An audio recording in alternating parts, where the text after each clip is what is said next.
আসসালামু আলাইকুম প্রিয় বন্ধুরা, কে কোথা থেকে আমাকে ফলো করেন, লাইক করেন, কমেন্ট করেন, সবাইকে জানা আন্তরিক শুভেচ্ছা ও ভালোবাসা।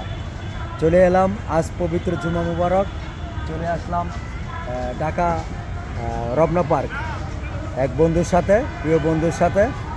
আপনারা আসবেন চাইলে, যারা যারা আশেপাশে আছেন এই রমনা পার্কের এই মোড় থেকে চলে আসতে পারেন আমাদের সাথে যুক্ত হওয়ার জন্য। আমাদের অনেক বন্ধু বান্ধব আছেন আশেপাশে, চাইলে চলে আসতে পারেন। এখন রমনা পার্ক উপভোগ করব, ঠিক আছে? আপনারা চলে আসেন, আমরা দুজনে আসি, আপনারা আসেন, ইনশাল্লাহ দেখা হবে, কথা হবে, ঠিক আছে? একটু ঘুরবো, আনন্দ করব, ঠিক আছে? উপভোগ করব। ভালো থাকবেন, সুস্থ থাকবেন। একটু এরিয়াটা লয়ে দেখান একটু। অসাধারণ একটা জায়গা। নিরিবিলি স্বাস্থ্যে